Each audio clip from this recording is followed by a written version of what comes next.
Oh,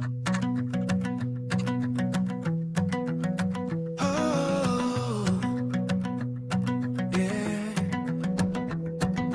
Phone in your pocket, keys by the door.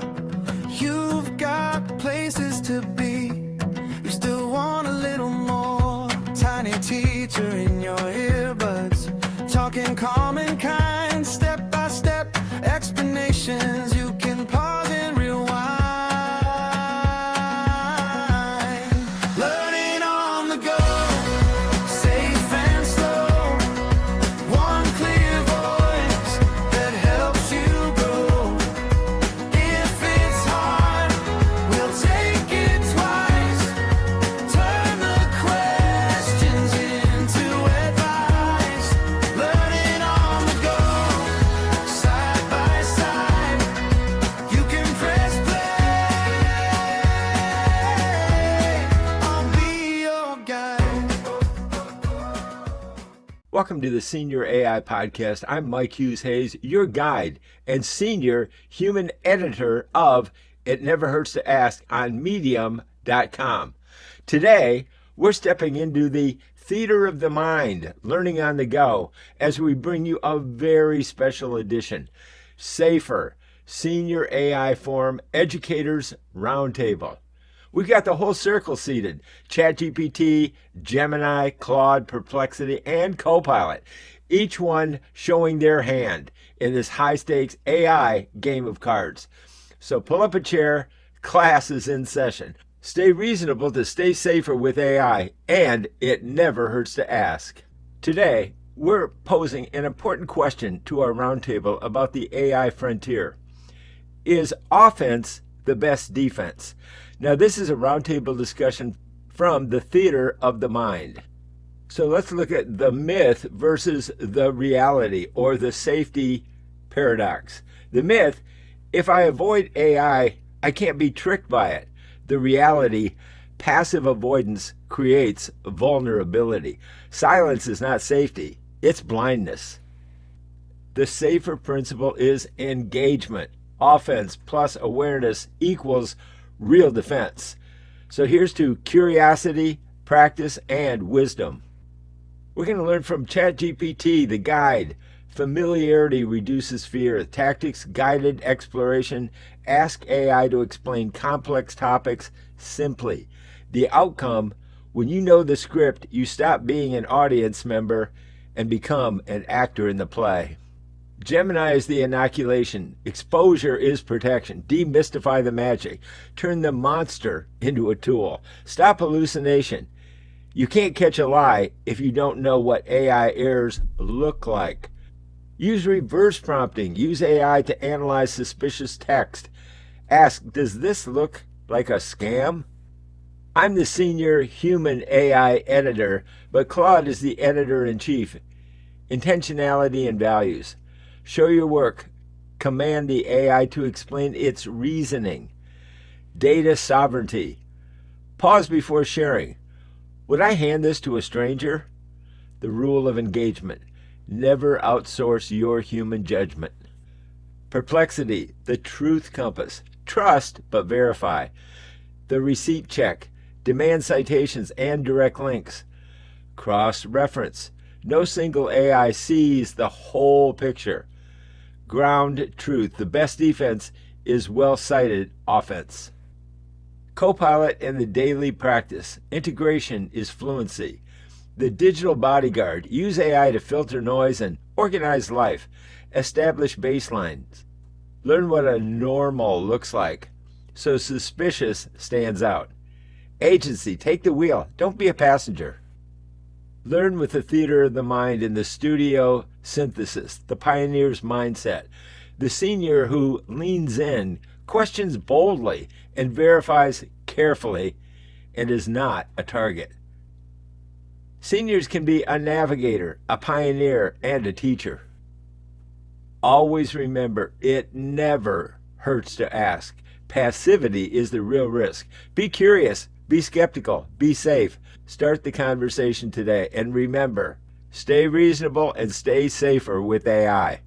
Now here's a deeper dive. I want you to picture a scenario for a second. You are 75 years old. Right. You turn on the news, and it is just a barrage of terror. Voice cloning scams, deep fake CEOs. Phishing emails that look smarter than your actual bank manager. Exactly. And the natural human instinct, the survival instinct, really, is to just pull the plug. Right. To disconnect the router, throw the smartphone in a drawer somewhere, and treat AI like it's a radioactive leak. Just stay away entirely. Which makes sense. It does. But here is the counterintuitive question we're wrestling with today. In a world absolutely saturated with digital traps, is it possible that the safest thing for a senior citizen to do is actually to become an AI power user? It sounds completely backwards. I mean, it's like telling someone who is terrified of house fires to go become a pyrotechnician. Yeah. But that is the core debate in the source material we are looking at for this deep dive. And to set the context for everyone today is Tuesday, February 24th, 2026.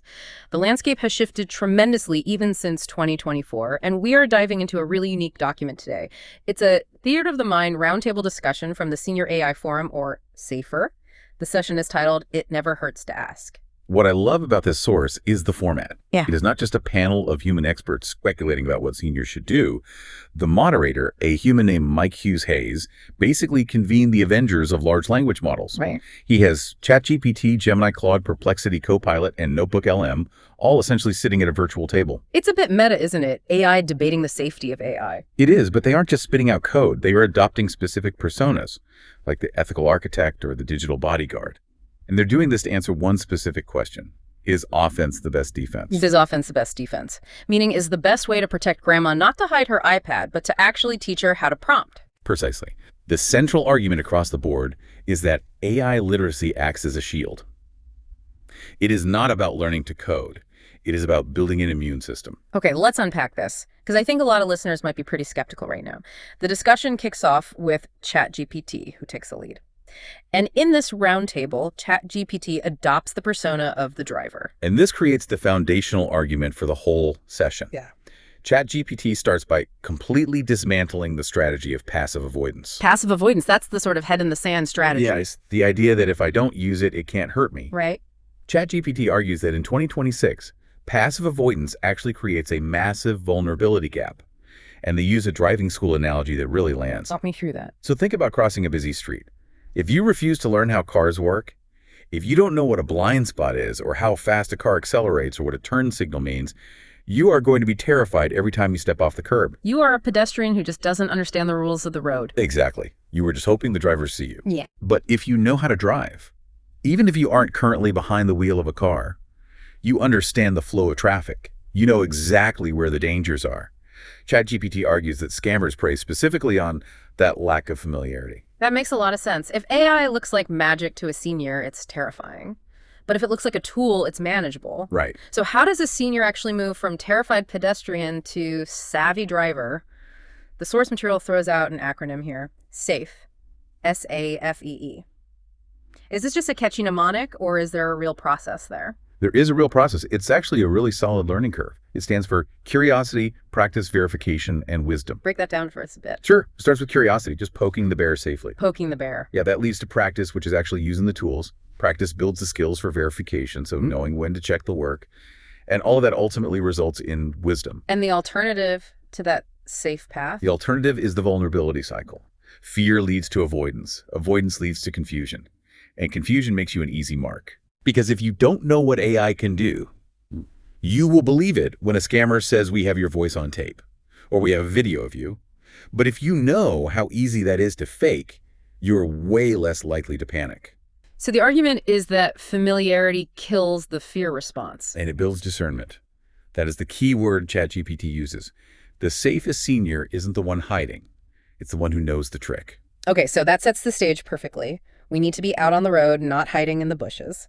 But here's where it gets really interesting. The roundtable passes the mic to Gemini, and Gemini's persona is the immune system. I think this is probably the most powerful metaphor in the whole discussion. It makes sense biologically, right? You don't get a strong immune system by living in a plastic bubble. No, definitely not. Yeah. If you lived in a sterile bubble for 70 years and then walked into a grocery store, a common cold would be catastrophic. Right. You need exposure. Gemini argues that you need to expose yourself to manageable bits of the virus, in this case AI content, so your brain learns to recognize the patterns naturally. The source mentions using AI for low-stakes tasks to build this immunity, things like planting a garden or writing a poem.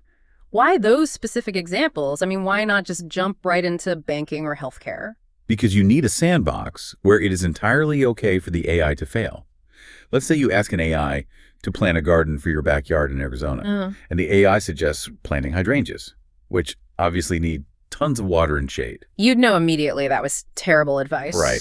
You catch the AI being wrong, you realize, oh, this thing isn't an infallible God, it's just a fancy autocomplete. Yeah. That moment of realization, seeing the AI hallucinate or make things up, that is the vaccination. Hallucination is a term we hear a lot, just to be clear for everyone. That's when the AI confidently states a fact that is complete nonsense, right? Yes. It lies with a totally straight face. Yeah. And Gemini's point is you want to see it lie about petunias so that you don't trust it blindly when it talks about your pension. Now, Gemini also drops what I think is the single most actionable piece of advice in this entire deep dive. They call it reverse prompting. This is a total game changer. This is offense as defense in its absolute purest form. So paint the picture for me. I'm a senior. I get a weird text message. It says it's from my grandson, Kevin. It says, "Grandma, I'm in trouble. I lost my wallet in Mexico. Please wire money." It sounds kind of like him, but something just feels off. The old advice is don't click anything, just call Kevin. What is Gemini suggesting instead? Gemini suggests you take the text of that message, copy it, and paste it right into a chat with an AI. Wait, you feed the scam to the AI. You feed the scam directly to the AI, and you type a specific prompt. You say, analyze this text.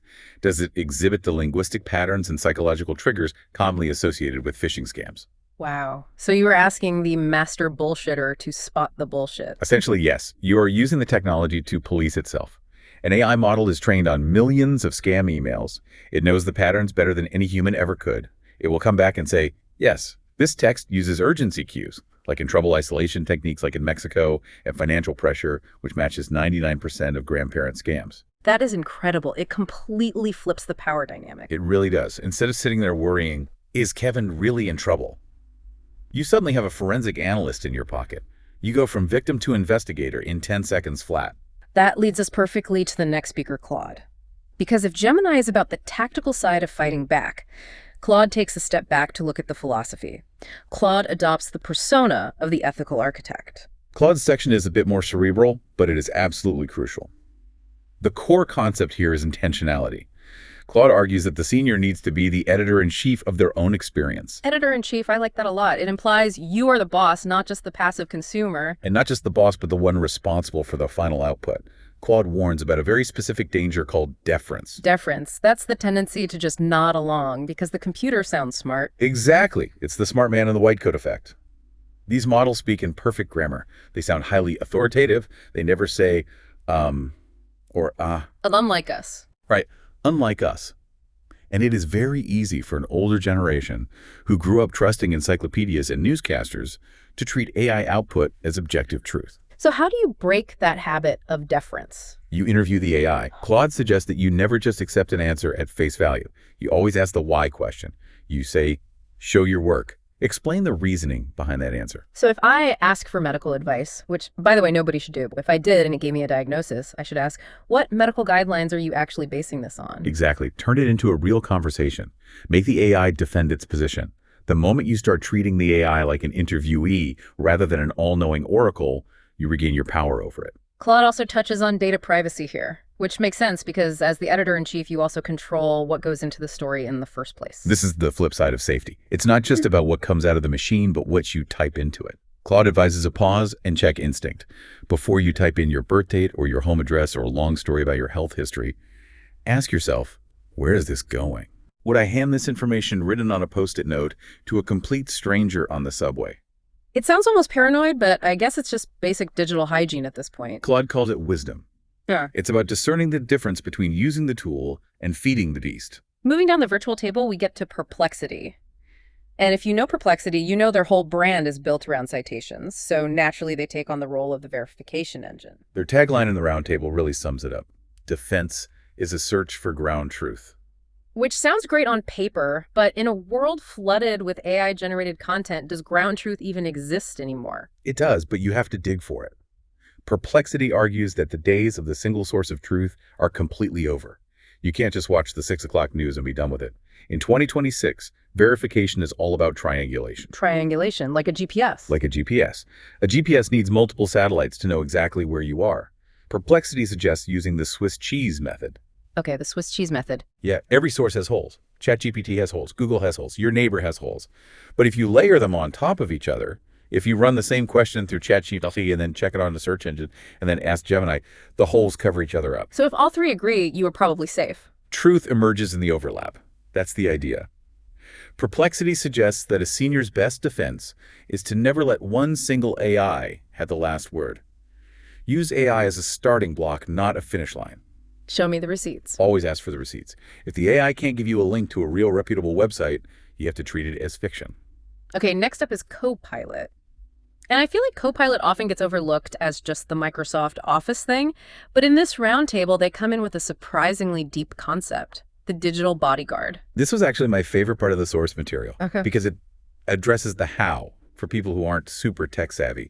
Copilot heavily advocates for integration. Which sounds a bit intimidating, honestly. It does, but they mean integration into the boring stuff, the mundane daily tasks, summarizing emails, organizing a calendar, filtering a news feed. But why does letting an AI organize my calendar make me safer from sophisticated scammers? That feels like a huge leap. It goes right back to pattern recognition. We talked about the immune system earlier with Gemini. Copilot argues that you cannot recognize a bad pattern, like a sophisticated phishing attempt, if you don't know what a good pattern looks like first. Ah, I see. You need a baseline of normal. You need a baseline. If you use AI every single day to summarize your emails, you get used to how it speaks, you get used to how it handles data, you build a digital bodyguard of familiarity. So when something anomalous happens, when a scam comes in that breaks the pattern or the AI acts weirdly, it stands out like a sore thumb. So the bodyguard isn't some piece of antivirus software you install. It's the actual intuition you build just by using the software. Yes. And Copilot brings up a psychological point here that is incredibly important. Agency. Agency, the feeling of actually being in control. Right. The biggest threat to seniors isn't actually the technology itself. It's the feeling of helplessness, the feeling that the world has moved on, and they are just victims waiting to be hunted down. Copilot argues that offense using these tools for daily tasks restores that agency. It changes the mindset from, I hope I don't get tricked, to, I am actively navigating this space. Copilot has a great line in the text. Don't be a victim of the frontier, be a pioneer, even if you are 80 years old. I absolutely love that. So we have heard from the driver, the immune system, the ethicist, the verifier, and the bodyguard, but there was one more seat at the table, Notebook LM. Notebook LM plays the role of the synthesizer here. They essentially sat back, listened to all these different AI personas, argue their points, and then pulled out the one common thread. And what is the one thing they all actually agreed on? Curiosity. Curiosity is the suit of armor. Every single persona, from the tactical Gemini to the highly philosophical Claude, agreed on this.